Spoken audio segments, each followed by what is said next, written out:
अच्छी चमचागिरी दलाली आप करते हैं, that is the criteria BJP RSS आपको परमानेंट करे। क्योंकि मुझे तो गुंडागर्दी से कह दिया नहीं आना चाहे जो कर ले कर सकती है, जहां मर्जी पहुंच जा, मैं तुझे बताऊंगी मेरे क्या कनेक्शन है। ये वो भारत है कि जहां बोलने पे जेल होती है, जहां बोलने पे पर्चे दर्ज किए जाते हैं। अगर मेरे मुंह पे मिट्टी लगी हो, गोबर लगाओ, फटे मेरे कपड़े हो, इनकी नजर में दलित वो है। दलित महिला की अपनी एक कैटेगरी है।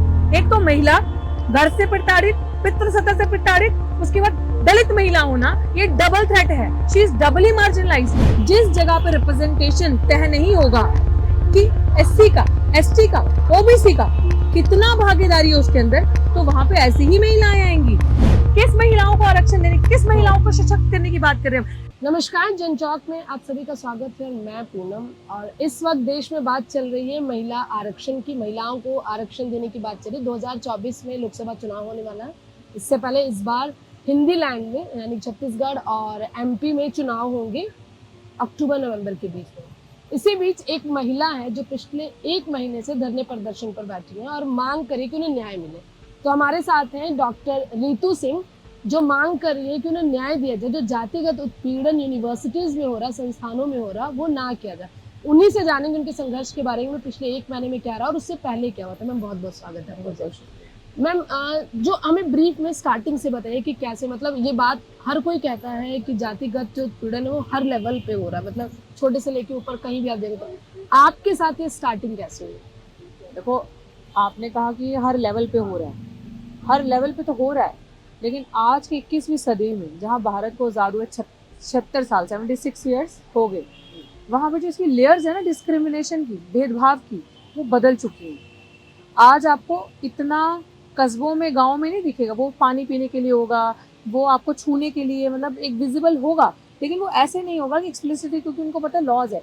लेकिन जो यहाँ की लेयर्स है ना, वो ऐसी चेंज हो चुकी है कि वो आपको ऊपर से तो they will be very sweet with you, but अंदर से they will try their best to cut you. हर कोशिश की जाएगी आपको काटने की। एक तो 2 कैटेगरीज है, या तो आपको दलाल होना पड़ेगा, या तो आप बुद्धि से पैदल हो, आप उनकी जी हुजूरी कर रहे हो, जी हाँ जी हाँ जी, उनके दरिया उठाओ, पत्तल उठाओ, उनके पैर तलवे चाटो, ये कैटेगरी है। अगर आप इसमें फिट इन हो जाते हो तो आपको नौकरी भी मिल जाएगी, आप सिस्टम में रह भी, सिर उठा के कभी नहीं जियोगे, लेकिन आपके फिर बच्चे को भी नौकरी मिल जाएगी। आने वाली आपकी बीवी, अगर आप मैरिड है, उसको भी आसपास जो अच्छे से, जितनी अच्छे से आप दलाली कर सकते हो, आप सेट हो। ये एक कैटेगरी। दूसरी कैटेगरी ये है कि अगर आप वो शिक्षा को प्राप्त की हो जो बाबा साहब कहते थे कि अगर आप शिक्षा, वो शेरनी का दूध है, जो पिएगा वो दहाड़ेगा, असली शिक्षा। जब आप वो पीते हो और आप अपनी बात रखते हो, आप आवाज बुलंद करते हो, आप एडवोकेसी करते हो अपने राइट्स की भी, वुमेन के राइट्स की भी, औरों के राइट्स की भी, जो भी ओप्रेस्ड है, सप्रेस्ड है, अगर आप उस कैटेगरी में आते हो तो आप हाशिए पे हो, तब आप टारगेट पे हो। तो जब आप, हम लोग क्या करते थे 2018 से, मुझे याद है, जब हमने सबसे बड़ा अपने जीवन में आंदोलन एक ऐसा देखा, SC/ST एक्ट को जब डिल्यूट किया था उसको बचाने का, तो हम सब उसके अंदर पार्टिसिपेंट्स थे। हम लोग थाने में भी गए, हमें घसीट के लेकर गए, सारी चीज़ें हुई। उस प्रोटेस्ट की भागीदारी 2019 में रोस्टर मूवमेंट चला, जब 13 पॉइंट रोस्टर ले आए थे, 200 पॉइंट था। 13 पॉइंट रोस्टर से कोई भी दलित, खासकर आदिवासी, कोई भी कुर्सी पे नहीं रहता। इतनी स्ट्रैटेजी से रिजर्वेशन को ऐसे खत्म नहीं करेंगे। मैं आपको पूरा अब हिस्टोरिकल व्यू पॉइंट दे दूं थोड़ा, जो पीछे हुआ है। रिजर्वेशन को कहेंगे है ना, कहाँ खत्म हो रहा है, संविधान है कहाँ खत्म हो रहा है। एक एक एक एक एक, एक जो उसकी धारा है वो कमजोर करते जाएंगे, खोखला कर देंगे। तो वो जब खोखला करा तो 2019 के आंदोलन में भागीदारी निभाई हमने। उसके बाद यहाँ से जितने भी DU में एडहॉक टीचर्स पढ़ाते थे, 2010 के बाद या 9-10 के बाद कोई भी दिल्ली विश्वविद्यालय में परमानेंट टीचर नहीं हुआ। इतने साल लंबा गैप, जबकि गाइडलाइंस ये कहती हैं अगर आप किसी को एडहॉक फैकल्टी रख रहे हो, इसका मतलब वर्कलोड है, इसका मतलब कॉलेजेस के पास वर्कलोड है, तभी तो आप एडहॉक, क्योंकि एडहॉक और परमानेंट की सैलरी सेम है। मेरी और परमानेंट की सैलरी में कोई फर्क नहीं है। तो अगर वर्कलोड है तो रख रहे हो, और वर्कलोड है तो आप एडहॉक को 6 महीने से ज्यादा नहीं रखोगे, उसको परमानेंट करोगे। तो ये कौन सी धांधली चलती आई कि जब मोदी सरकार आई, जिन्होंने सबसे बड़ा दावा किया कि हम नौकरियां देंगे, तो कोई नौकरी नहीं दी, क्योंकि पता था कि दलितों का बैकलॉग है। क्योंकि दलितों को, SC/ST को, OBC को जब इंटरव्यूज देने जाते हैं ना, वो NFS कर दिया जाता है, नॉट फाउंड सूटेबल। सोचिए, उस NFS की कैटेगरी में, ये ध्यान से सुनिएगा, अब मैं थोड़ा हिस्टोरिकल पॉइंट दे रही हूँ आपको, इससे आपके काफी सवाल आएंगे। आप मेरा इंटरव्यू ले रही हैं और आप एक दलित मेंबर को भी बिठा रही हैं एज एन ऑब्जर्वर, वो ऑब्जर्वर भी आपका दलाल होता है, उसकी भी कोई सही नहीं होती, वो है नहीं है एक बराबर। उसकी उसकी शह के मुताबिक आप एक कैंडिडेट को एनएफएस कर देते हैं, नॉट फाउंड सूटेबल, तो वो जो कैटेगरी, वो जो सीट है वो बैकलॉग में चली गई। उसके ऊपर या तो ये कॉन्ट्रैक्ट पे, गेस्ट पे, एडहॉक पे अपने ही बंदे को लगाते हैं, अपर का जनरल, जबकि नहीं लगा सकते। जनरल वाला वहां पे बैठ के अच्छे से मलाई खाता है, पैसे लेता है, हमारी सीट पे हमारे बंदे को नहीं रखे। वो सारा देखा जाए तो तकरीबन, ज्यादा नहीं मैं बात करूंगी, 3,500-4 हजार के करीब बैकलॉग ही है SC/ST का। अगर वो वैसे तो ज्यादा है, जो मैं आंकड़े, जो इन्होंने फेक आंकड़े हमें दिखाए थे उसकी बात करी, वैसे ज्यादा ही होगा। मेरी बहन ने कहा ज्यादा, तो आई एम श्योर ज्यादा ही होगा। तो वो बैकलॉग इतना ज्यादा है हमारा SC/ST की। मैं ना अभी सिर्फ टीचिंग की बात कर रही हूँ, मैं अभी नॉन टीचिंग की बात नहीं करी, मैं अभी जो सफाई कर्मचारी उनकी बात नहीं करी, उनका भी बैकलॉग है। तो अब मैं ये जो बात कर रही हूँ, वो जो बैकलॉग की सीट्स है, आप सोचो, मैंने उसकी लड़ाई लड़ी, मैं उसकी आवाज उठाती हूँ, बैकलॉग मिलना चाहिए। सारे जितने SC/ST टीचर्स हैं उनको एब्जॉर्ब करो, वो जहां पढ़ा रहे हैं उनको परमानेंट करो, क्योंकि एडहॉक को आप एडहॉक से रिप्लेस नहीं कर सकते, जो मेरे केस में हुआ।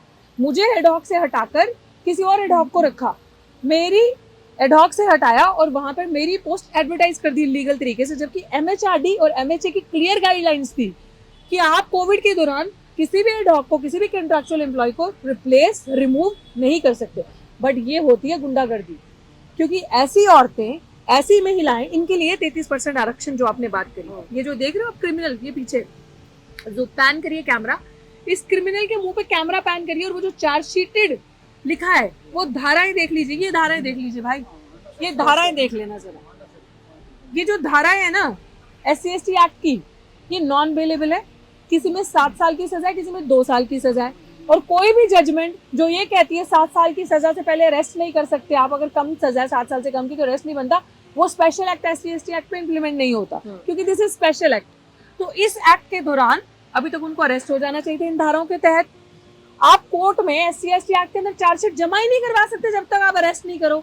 अरेस्ट नहीं किया, उसके बाद वाइस चांसलर साहब देख रहे हैं कि जातिगत भेदभाव हुआ, फ्रॉड किया, फोर्जरी पकड़ी गई, उसके बावजूद कुर्सी पे सस्पेंड नहीं किया। तो ये कास्ट डिस्क्रिमिनेशन जाति नहीं है, जो कभी नहीं जाती, तो क्या है? अच्छा, ये आपके साथ कौन से ईयर में शुरू हुआ? जैसे आप अभी लगातार काफी टाइम से सोशल मीडिया पे भी एक्टिव है, बात भी कर रहे हैं, तो ये प्रोसेस शुरू कब से? I taught there for almost 1 year, 2019 अगस्त से 2020 अगस्त तक। 6 महीने मैंने, एक साल मैंने पढ़ाया, उसमें से मुश्किल से 6 महीने मैंने रेगुलर पढ़ाया होगा। मार्च के अंदर कोविड हो गया, तो मार्च के अंदर ऑनलाइन क्लासेस शिफ्ट होगी। 1 साल के अंदर ही इन्होंने ये सारा कार्ड किया। 1.5 महीने के अंदर इन्होंने मुझे टारगेट करना शुरू कर दिया था। अगस्त से लेकर आई थिंक सितंबर अक्टूबर तक इन्होंने मुझे काफ़ी कमेंट्स करना, कपड़ों पे कमेंट, क्योंकि दलित जब अच्छा कपड़ा पहनते, क्यों नहीं पहनूं मैं अच्छा कपड़ा? मतलब मैं इनको दलित नहीं लगती हूँ, क्योंकि मैं अगर अच्छा कपड़ा पहन रही हूँ, मैं अंग्रेजी बोल रही हूँ, मैं मल्टीलिंगुअल हूँ, क्योंकि मैं पंजाब से आती हूँ, तो मेरे जीन्स में वो चीज़ भी झलकती है। मेरे को अच्छे से पंजाबी बोलना आती है। माता जी मेरी जम्मू से हैं, तो मुझे वहाँ की कश्मीरी और पहाड़ी लैंग्वेज डोगरी भी आती है। तो मेरा ये वो हो गया ना, हाइब्रिड चाइल्ड। तो अगर मेरे अंदर सरप्लस चीज़ें हैं तो मैं इनके लिए टारगेट हूँ। मैं दबे कुचले, अगर मेरे मुंह पे मिट्टी लगी हो, गोबर लगाओ, फटे मेरे कपड़े हो, इनकी नज़र में दलित वो है। इनकी नज़र में अगर मेरे को अच्छे से हिंदी बोलना भी नहीं आती हो तो मैं दलित हूँ। तो जब ये सारी चीज़ें मेरे अंदर थी, उनसे बर्दाश्त नहीं हुआ। उनसे ये बर्दाश्त नहीं होता था कि स्टूडेंट्स के बीच में इतनी पॉपुलैरिटी कैसे है। स्टाफ रूम के बाहर स्टूडेंट्स आ रहे हैं तो बार बार रितु मैडम कैसे करे? तो किसी तरह से मैं इसके स्टूडेंट्स को बताऊं कि जो तुम समझ रहे हो ना, ये वो नहीं है, ये तो दलित है, ये तो रिजर्व कैटेगरी से आती है। ये इस तरीके की चीज़ें करना, वो हमने सारा कोर्ट में लगाया है, सब सबूत दिए हैं, इसीलिए चार्जशीट जमा हुई है। अपमानित करना, एक बारी करोगे, 2 बारी करोगे, तीसरी बारी हम भी तैयार होके जाएंगे, हम भी खाली नहीं आएंगे, हम भी सबूतों के साथ वापस आएंगे। तो वो सारे सबूत जब हमने कोर्ट में दिए तथ्य, उनके आधार पे, बेसिस पे इनके ऊपर चार्जशीट जमा हुई। और चार्जशीट में आप देख ही सकते क्या धारा है। एक खबर टाइम्स ऑफ इंडिया में है जिसमें उसमें सविता राय का अपना वर्जन, उसने कहा कि जो लड़कियां थी, मतलब जो स्टूडेंट थे, उनका कहना था कि रितु सिंह अच्छा नहीं पढ़ाती है, इस वजह से हमने उसको टर्मिनेट किया। और हमने SC/ST एक्ट हमारे पे इसलिए नहीं लगता है क्योंकि हमने उसकी जगह पर भी SC टीचर को ही रखा है। तो वो तो आप रखेंगी ना, पोस्ट SC की है, किसी भी SC को रखेंगे इलीगली निकाल के। आप जनरल को कैसे रखते हैं? अनरिजर्व को नहीं रख सकते, रिजर्व पोस्ट है। दूसरी चीज, ये जो बात आप कर रही हैं ये बात आपने वो आर्टिकल कटिंग देखी होगी जो इन्होंने कहा है कि स्टूडेंट्स की कंप्लेन है। जब मैंने इस इंटरव्यू, जो मेरी पोस्ट पे लीगल इंटरव्यू ये रख रही थी, ये क्रिमिनल सविता रॉय, तो मैं कोर्ट गई, कोर्ट से स्टे लेने गई कि इस इंटरव्यू ये इलीगल मुझे टर्मिनेट किया, इस पे स्टे दे। तो जब मैं कोर्ट का दरवाजा खटखटाया तो कोर्ट ने जब इनसे पूछा कि आधार क्या है जो आपने निकाला है, क्योंकि मुझे तो गुंडागर्दी से कह दिया नहीं आना चाहिए, जो कर ले कर सकती है, जहां मर्जी पहुंच जा, मैं तुझे बताऊंगी मेरे क्या कनेक्शन है। तो मुझे तो कोर्ट में तो नहीं कहेगी जातिगत मानसिकता से पीड़ित हूँ, आपको कहा गया। जी जी जी, जातिगत मानसिकता से मैं पीड़ित हूँ, कोर्ट में तो ये नहीं, कोर्ट में सबूत देना है। तो कोर्ट में इन्होंने पहली बार एक चिट्ठी बनाई जिसके ऊपर जो आप बोल रही हैं, इन्होंने वो सारा उस चिट्ठी में लिखा कि मैं अच्छी टीचर नहीं हूँ, मैं क्लास में भाषणबाजी करती हूँ, मैं दलित नॉन दलित करती रहती हूँ, ये वो उस चिट्ठी में। और वो एनोनिमस चिट्ठी, ना उस चिट्ठी के नीचे किसी बच्चे का नाम, ना साइन, वो एक अकेले कागज कोर्ट में लगा दिया मुझे अपने एक्शन को जस्टिफाई करने के लिए कि मैंने इस आधार पर इनको निकाला। उसके बाद जब कोर्ट ने देखा ये सारी चीजें, तो कोर्ट ने सवाल किया कि आपने एक चिट्ठी के बेसिस पे कैसे निकाल दिया इनको। और पैरेलली, क्योंकि कोर्ट में क्या है, justice delayed is justice denied, तारीख पे तारीख। तो तारीख पे तारीख जब चल रही थी, इसी दौरान एससी कमीशन में भी मेरा मैटर लगा था। एससी कमीशन में मेरा जो मैटर लगा था, उन्होंने इनसे रिप्लाई मांगा, एससी कमीशन में भी फाइल ओपन हो गई, क्योंकि तब चेयरमैन सापला साहब नहीं थे। बिटवीन दैट चेयरमैन सापला साहब आगे अपनी पोस्ट पे, तो उन्होंने फाइल खोल दी। जब फाइल खोली तो इनके दिमाग में ये आया कि जब कमीशन रिप्लाई मांगती है तो इनको ये लगा कि अब कहीं कोर्ट ने जब मुझसे पूछा है कि एक पेज की चिट्ठी बच्चे नहीं है, तो यही सवाल तो कमीशन भी पूछेगी। तो मैं कमीशन में, देखिए चालाकी देखो, ये किसी दलित ने किया होता तो इन्होंने चुराहे पे खड़ा करके ना उसका मुंह काला करके पत्थर मार के उसकी तो मृत्यु कर दी होती है अभी तक, जूते मार के। कोर्ट में एक चिट्ठी, एससी कमीशन में 3 चिट्ठियां, उस एक चिट्ठी के साथ 2 पेज और, जिसके ऊपर बच्चों के साइन और नाम। और जब एससी कमीशन में पहली बारी मैंने वो दस्तावेज देखा तो मैंने कहा सर मुझे दिखाएंगे? वहां से जवाब आता है कॉन्फिडेंशियल है। मैंने कहा नहीं मुझे चाहिए, मैंने ईमेल किया, रिप्लाई डाला, मुझे वो चाहिए चिट्ठी, क्योंकि कोर्ट में एक पेज था एनोनिमस, कोर्ट ने कमेंट किया कि एनोनिमस है। उसके बाद देखिए 2 कैसे हो सकते हैं? जब सर वो देखा 2 पेज, तो उस 2 पेज पे आया कि वो बच्चे जब मेरे पास आई लेटर, तो मैंने कहा कि ये बच्चे तो मेरे पढ़ाए हुए है ही नहीं। मेरे पास रजिस्टर भी थी, क्योंकि कोविड के दौरान क्लासेस बंद हो गई तो रजिस्टर मेरे पास ही रह गई। तो मेरे वकील साहब कहते हैं आप श्योर डॉक्टर तो? मैंने कहा हाँ जी। मैंने कहा ये सबूत देख लो। मैच किया तो एक बच्चा भी मेरा नहीं जो नाम लिखे थे। उसके बाद कमीशन गई मैं, कमीशन में मैंने सबूत दिए, कमीशन ने मिनट्स लिखे, प्राचा साहब कमीशन में गए, प्राचा साहब ने बताया कि ऐसे ऐसे ये गलत है, जबकि वो सामाजिक तौर पे गए थे, एज ए वकील नहीं गए थे। तो जब it is all because of Mahmood Pracha, ये केस आज इस स्थिति पे, अगर वो नहीं होते दलितों के, मैं तो मसीहा कहूंगी, मैं तो ये कहूंगी जब बाबा साहब के पीछे कोई नहीं खड़ा था, मुस्लिम समाज खड़ा था, आज इतिहास दोहराया है दोबारा। तो वो इंसान जो हम जैसे लोगों के केसेस फ्री ऑफ कॉस्ट करते, कोई पैसा नहीं लेते, इतने बड़े अधिवक्ता है वो, उन्होंने जब देखा, उन्होंने आर्ग्यूमेंट दिया, जब एससी कमीशन के सापला जी ने देखा फाइल खोल के, वो मजबूर हो गए। उन्होंने देखा कि हाँ ये ऐसी चीज है, तो अगर आप कह रही हैं, जबकि SC/ST एक्ट में अगर आप थाने में जाते हैं तो आप बिना थाने की जिम्मेदारी बनती है SHO की, बिना किसी इफ और बट के FIR दर्ज करना। उन्होंने नहीं की, सारे पुलिस वालों को बुलाया, जब सारी ये चीजें हुई उनके सामने बैठे, तो सापला जी ने खुद मिनट साइन किए कि FIR इस पे हो, इसकी कार्रवाई हो, अगर डॉक्टर रितु कह रही है ये फ्रॉड है, कार्रवाई हो। और आप सोचिए, अब वो जो टाइम इंडियन एक्सप्रेस की बता रही थी आप, ये टाइम्स ऑफ इंडिया, अब आप टाइम्स ऑफ इंडिया की वो रिपोर्ट पे जहां इन्होंने लिखा था कि बच्चों के फीडबैक हैं, अब जब एससी कमीशन के उस पे जब FIR होती है, तो आईओ जब इन्वेस्टिगेट करता है, तो पता क्या चलता है कि वो 35 बच्चे, जब उन्होंने आईओ ने डेटा मांगा कि डॉक्टर रितु के पढ़ाए हुए बच्चों का डेटा दो, 1 साल जो उन्होंने पढ़ाया, वो 35 बच्चे मेरे तो है ही नहीं, जो मैंने पढ़ाए हैं उनमें से वो नाम, पूरे कॉलेज के अंदर भी वो 35 बच्चों के नाम नहीं, वो बच्चे नहीं। तो आप समझ रही हैं फ्रॉड। उसी के आधार पे ये जो धारा 120 लगी है, 20B, ये कौन सी, ये जी 120B, ये जो फ्रॉड, फॉर्जरी और ये अन्य धाराएं, उसी के बेसिस पे। अब आप बताएं कि आप उनसे पूछेंगी कि जब उन्होंने ये बयान दिया है वहां पे, कैसे जस्टिफाई करेंगी? इसीलिए मैडम मुझे सड़क पे बैठना पड़ा, जब फ्रॉड प्रूव हो गया, इतनी सारी चीजें, यहाँ किसी पे FIR हो जाती है, एज पर लॉ उसे सस्पेंड करना चाहिए जब तक केस क्लीन चिट नहीं मिल जाती। तो यहाँ पे तो चार्जशीट भी जमा है। अच्छा, उसी पे एक और चीज थी, उसमें आपका ये बयान था कि सोशल मीडिया पर आप टोटली बहुत एक्टिव हैं, इस वजह से आपको टारगेट किया गया है।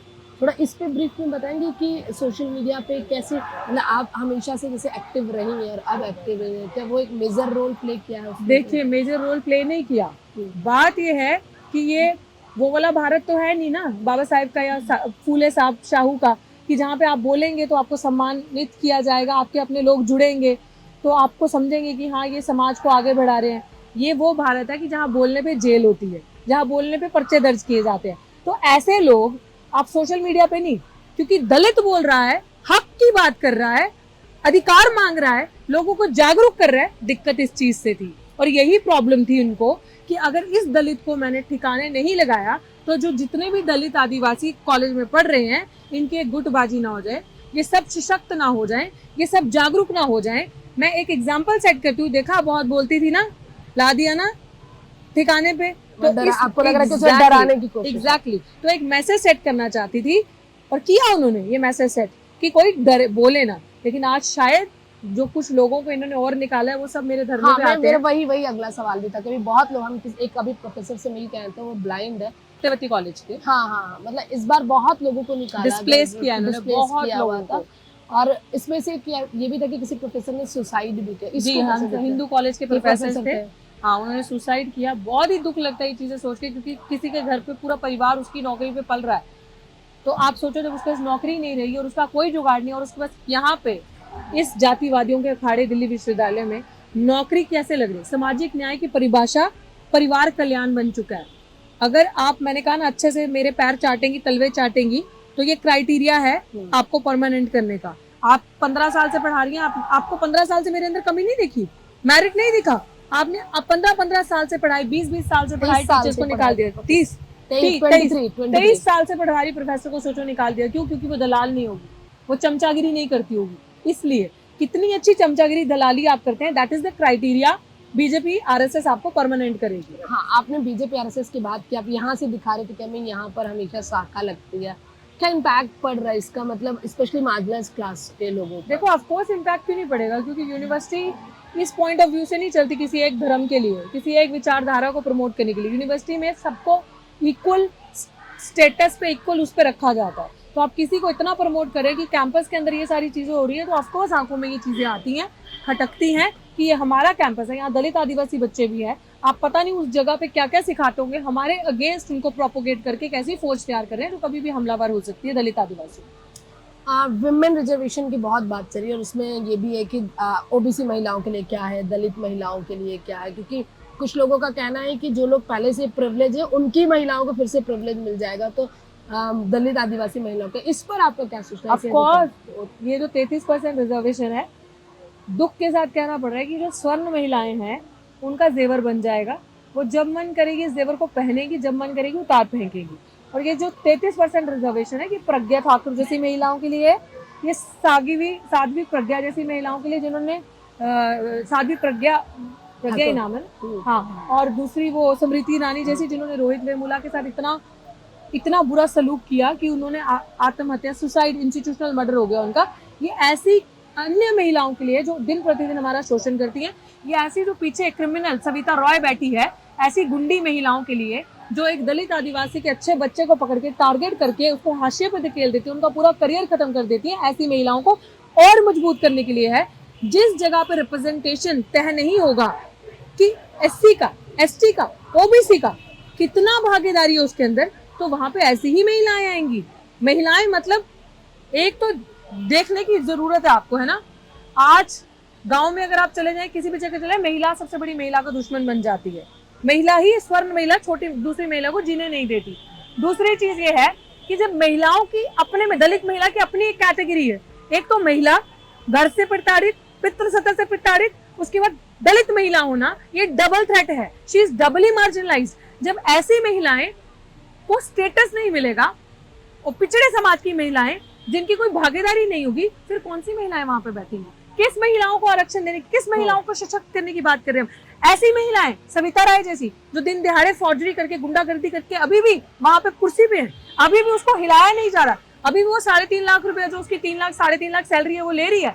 सारा एक प्रोफेसर होने के वो बेनिफिट्स उठा रही है। क्यों? क्योंकि उन्होंने दलित को परेशान करके, प्रताड़ित करके, गलत तरीके से बाहर निकाला, उनको उस जगह बिठाया। ऐसी महिलाओं के लिए तो हम सवाल नहीं करेंगे। और शर्म की बात, उन दलालों, उन गद्दारों जो 131 रिजर्वेशन के माध्यम से बाबा साहेब के दिए हुए आज सत्ता में बैठे हैं, वो ताली बजा रहे हैं इस रिजर्वेशन पे, क्योंकि उन गद्दारों की फैमिलीज तो बाहर पड़ती हैं, उनके पास तो पैसा है बेईमानी का। आप इस पार्टी में देखो, बार बार यही चीज कहती हूँ, इस देश में दो ही वाद चलते हैं, एक मनुवाद, दूसरा अम्बेडकरवाद। बीजेपी आरएसएस कभी भी अम्बेडकरवादी नहीं हो सकती, वो क्लियर कट मनुवादी है। तो जो हमारे 131 हैं वो हमारे है ही नहीं ना, वो तो उस रिजर्वेशन को इसलिए सपोर्ट करेंगे, उन्होंने किया ना ताली बजा ली ठोक के, तो इसीलिए तो सपोर्ट किया क्योंकि वो मनुवादी बन चुके हैं। तो इसलिए हम लोग हाशिए पे हैं, पुरजोर तरीके से, पूरे तरीके से इस रिजर्वेशन का मैं विरोध करती हूँ तब तक जब तक इस 33% रिजर्वेशन के अंदर क्लियर कर कैटेगरीज नहीं आती कितने परसेंट किसका यह रिजर्वेशन है। लास्ट सवाल, एक तो ये कि आपने कहा कि पहले आपने सवाल बता दिया कि क्यों बैठे हैं, लेकिन मेरा इसके साथ एक और कि आपने इंस्टीट्यूशनल मर्डर की बात की। इसी साल लगभग बड़ी संख्या, मतलब आईआईटी में जो बच्चे थे उन्होंने सुसाइड कर, बेसिकली सारा बैकग्राउंड तो SC/ST का ही था ना। मतलब कैसा माहौल होता जा रहा है यूनिवर्सिटीज में, इवन बड़े इंस्टीट्यूट्स में जहाँ लोग सपना देखने जा रहे हैं और वहाँ लोग मर्डर, मतलब सॉरी सुसाइड कर ले रहे हैं। No no no, it's not suicide, ये इंस्टीट्यूशनल मर्डर्स है, क्योंकि हमारे पास सबूत है, हम सबूत के बेसिस पे कह रहे हैं। हमारा मिशन सेव कॉन्स्टिट्यूशन, जो महमूद प्राचार्य जिसके नेशनल कन्वीनर है, अभी हम अनिल कुमार का केस देख रहे हैं आईआईटी में, जिसकी हत्या हुई सितंबर को, 1 सितंबर को, 21 जुलाई के आसपास जो आयुष की हत्या हुई आईआईटी दिल्ली में, उसका केस हमारे पास है। हमारे पास तमाम सबूत मौजूद हैं। और जब आप ये चीज समझ लीजिए, जिस समय पुलिस, खासकर दिल्ली पुलिस, अगर आपकी FIR दर्ज नहीं करेगी SC/ST एक्ट में, तो मान लीजिए वो मर्डर नहीं, वो सुसाइड नहीं, वो मर्डर है, वो मान लीजिए, क्योंकि पूरा सिस्टम अपराधियों को बचाने में लग जाता है, क्योंकि अपराधी एक ही जाति के, अपराधी मनुवादी हैं, अपराधी ही आज पावर में बैठे हैं। तो ये मेरे को इसलिए बोलना पड़ रहा है कि जितने विश्वविद्यालय हैं ये जातिवादियों का अखाड़ा बन चुके हैं। दिल्ली विश्वविद्यालय जातिवादियों का अखाड़ा है, इसलिए डॉक्टर रितु सिंह ने ठाना है कि जातिवादियों को अखाड़े को अब उखाड़ के फेंकना है यहाँ से। इसीलिए आज यहाँ पे बैठ के लड़ रही हूँ, इनकी छाती पे बैठ के, कि कुछ भी अंजाम हो, लेकिन ना डरूंगी, ना हटूंगी, ना बिकूंगी, क्योंकि कोई ऐसी करेंसी, कोई ऐसा नोट बना नहीं जो डॉक्टर रितु सिंह को खरीद सके, जो महमूद प्राचा जी को खरीद सके, जो हमारे हौसले को झुका सके, हरा सके। तो आपने जो सवाल किया कि आप यहाँ पे बैठे हैं, हम लोग न्याय की मांग को लेके बैठे हैं। आप मेरा टाइटल पढ़िए, पैन कीजिए कैमरा, नौकरी नहीं, न्याय चाहिए। अगर नौकरी चाहिए होती तो वो मेरा व्यक्तिगत स्वार्थ होता। जितने दलाल यहाँ पे हैं वो मुझे आए दिन कहते रहते हैं, जिस कॉलेज में बोलो उस कॉलेज में कर देते हैं, क्या रखा लड़ाई में, क्या करोगी, सारी जिंदगी चली जाएगी। तो कोई बात नहीं, मेरी आने वाली जनरेशन तो सम्मान से जी पाएंगी ना, इस यूनिवर्सिटी में पढ़ने आएंगी, सर उठा के जिएंगी। ये जो रास्ता आप आर्ट्स फैकल्टी का एंट्रेंस देख रहे हैं, मैं चाहती हूँ कि जब मेरे बच्चे, मेरी आने वाली जनरेशन इस यूनिवर्सिटी में आए ना, तो ये जो रास्ते हो ना, इसमें कांटे ना बिछे उनके लिए, फूलों की सेज हो, और ये हाथ उनका गला घोटने के लिए, उनका इंस्टीट्यूशनल मर्डर करने के लिए इस्तेमाल ना हो। उनके लिए बाहें खोल के स्वागत हो उनका, कि आओ, वेलकम, दलित आदिवासी के बच्चे भी सर उठा के सम्मान से जी सकते हैं, पढ़ सकते हैं। तो ये उस आत्मसम्मान की, स्वाभिमान की लड़ाई है, और मैंने ठाना है, मैं ना बाबा साहिब का सिर झुकने दूंगी, ना अपने समाज का सिर झुकने दूंगी, ना उनके उसके स्वाभिमान से समझौता करने दूंगी, और इनको ये बता कर रहूंगी कि नीले झंडे की क्या ताकत है। नीले झंडे के नीचे अगर हम सुरक्षित हैं इस देश में, तो वो नीले झंडे के नीचे सुरक्षित है। तो ये मैसेज यूनिवर्सिटी को दूंगी, समाज को दूंगी, और आपके चैनल के माध्यम से जो समाज, जो बहुजन पार्टी, जो बहुजन संगठन है, उनको ये कहना चाहती हूँ, जयंतियां मनाना, जन्मदिन मनाना, तारीखें मनाना तो बहुत आसान है। ये सारी चीजों पे इकट्ठ करना, इससे संविधान नहीं बचेगा, इससे SC/ST एक्ट नहीं बचेगा, इससे ये सारी चीजें खत्म नहीं होंगी जब तक हम संगठित होके एक साथ एक बड़ा आंदोलन इकट्ठा नहीं करेंगे और इनके नाक में दम नहीं करेंगे, तब तक सोल्यूशन नहीं आएगा, तब तक संविधान नहीं बचेगा, SC/ST एक्ट नहीं बचेगा। अगर हम महिलाओं का, पहलवान महिलाओं का, खत्म कर रही हूँ मैं, आंदोलन में भागीदारी दे सकते हैं, सबसे ज्यादा भागीदारी दलित समाज देता। अगर हम निर्भया कांड जब हुआ था, उस महिला को सशक्त करके उसके लिए न्याय ले सकते हैं। अगर हम किसानी आंदोलन में जाकर अपनी भागीदारी देके, आबादी तो हमारी ज्यादा है ना, उठाते आंदोलन हम ही हैं, कर सकते हैं। तो जब दलित बच्चे न्याय की मांग कर रहे हैं, आज डॉक्टर रितु न्याय मांग रही है डॉक्टर कंपोज के लिए, जिसकी अमृतसर में इस साल इंस्टीट्यूशनल मर्डर हुआ। आज डॉक्टर रितु न्याय मांग रही है IIT के आयुष के लिए, IIT के अनिल के लिए, जिसकी माता जी अभी एक हफ्ते से यहाँ बैठी थी मेरे साथ। डॉक्टर रितु न्याय मांग रही है IIT बॉम्बे में जिसकी हत्या हुई। चंद्रशेखर आजाद का जो चंद्रशेखर प्रोफेसर आजाद जो जम्मू यूनिवर्सिटी में जिसका इंस्टीट्यूशनल मर्डर हुआ, इन सब के लिए न्याय मांग रही हूँ। और अब इसलिए यहाँ बैठी हूँ ताकि आने वाले जो मेरे समाज के बच्चे जिनको कोई टॉर्चर करता है, जिनको कोई परेशान करता है इंस्टीट्यूशंस में, तो वो डरे ना, वो हिम्मत करें, वो ये सोचे डॉक्टर तू अगर अपने लिए लड़ सकती है, हमारे लिए भी लड़ सकती है, चलो मिशन सेफ कॉन्स्टिट्यूशन के पास बचाएगा हमें। हमें डरना नहीं है, मरना नहीं है, लड़ना है। शुक्रिया। तो ये थी हमारे साथ डॉक्टर रीतू सिंह, जिन्होंने अपने संघर्ष की बात के साथ साथ महिला रिजर्वेशन जो अभी सबसे बड़ा मुद्दा, और आरएसएस जो फिलहाल यूनिवर्सिटी में जो ब्रांच है उस पर बात की, इंस्टीट्यूशनल जो मर्डर हो रहे हैं आईआईटीज में और बाकी इंस्टीट्यूट में, उस पर बात की थी। तो मैं पूनम मस्जिद, दिल्ली से जनचौक। आप देख रहे हैं जनचौक का सोशल मीडिया प्लेटफॉर्म। हमारे YouTube चैनल को सब्सक्राइब करने के लिए बेल आइकन दबाना ना भूलें।